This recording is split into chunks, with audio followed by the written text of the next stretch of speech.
দেখিস দেখিস কোথাও ফুটে না যায়।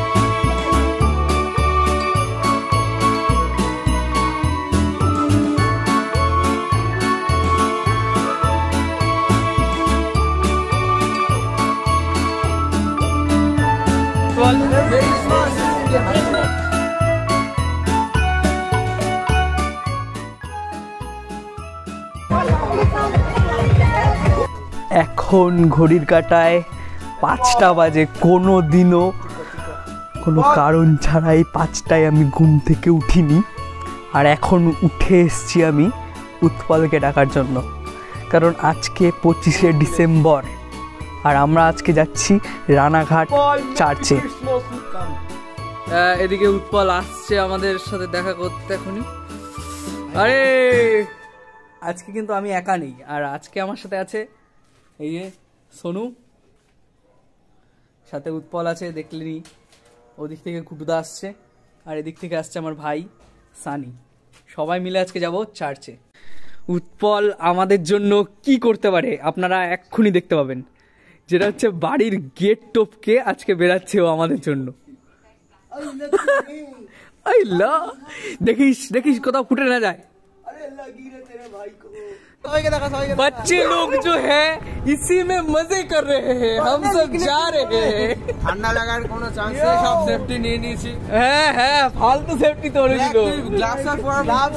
লাস্ট মোমেন্টে এসে যারা অ্যাড হয় তারা হচ্ছে সাহা পরিবারের লোকজন। এই যে রিক এখনই অ্যাড হলো আমাদের সাথে। এখন ভোর 5টা, তাও এখনো অন্ধকার কাটেনি। আমরা এখন 5:47-এ পৌঁছেছি চার্চের সামনে, অনেকটা আগে। আর এখানে সবার অবস্থা, কুটুদা, রিক, দিশান্ন, এআই আর বাদাগিরা বললাম না। আর সামনে আছে আমার ভাই আর সানি।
এবার আমরা টোটো থেকে নেমে চলে এসেছি প্রায় চার্চের সামনে, কিন্তু চার্চে এখনো লাইট জ্বলছে না, দেখতে পাচ্ছি না।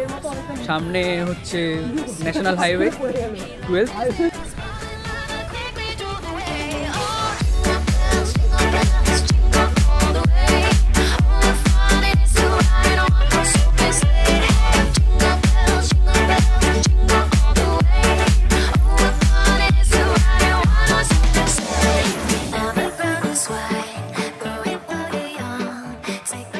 আমরা যখন চার্চে পৌঁছেছিলাম তখন টাইম হচ্ছিল প্রায় 6টা।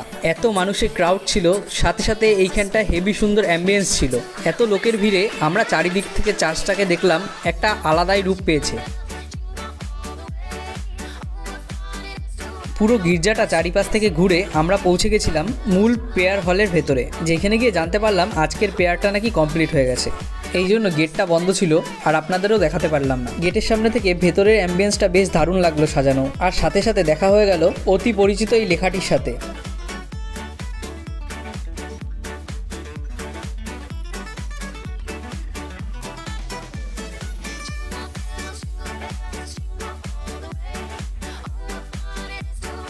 এরপরে কিছুক্ষণ ওখানে দাঁড়িয়ে সেলফি তুললাম, তারপরে পৌঁছে গেছিলাম পেছন দিকটায়, যেখানে দৃশ্যটা আপনারা নিজের চোখেই দেখতে পাচ্ছেন কতটা সুন্দর। এখানে পৌঁছাতেই প্রথমে দেখলাম এই মাদার টেরিজার একটি মূর্তি, সাথে সাথে এখানে দেখতে পেলাম ক্রুজ থেকে পরিত্রাণের এই মূর্তিটি।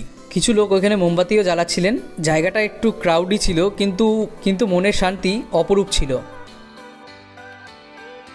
তারপরেই দেখা হয়েছিল কিছু দাদার সাথে। ওদের সাথে দেখা করেই আমরা চলে গেছিলাম সামনের দিকে। রানাঘাট বেগোপাড়া চার্চ সবাই নামটা জানলেও অনেকেই জানেন না এই চার্চটার নাম আওয়ার লেডি অফ গুয়াডালাপ। 25শে ডিসেম্বর প্রতি বছর আসলেও আমি আসলাম এই বছর প্রথম। চার্চে আসার এই অনুভূতিটা ছিল অসাধারণ।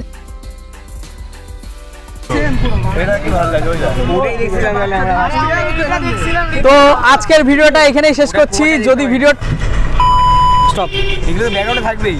আরে আজকের ভিডিওটা এই পর্যন্তই। দেখা হচ্ছে নতুন কোনো ব্লগে। দেখতে থাকুন জেম লাইফস্টাইল। টাটা।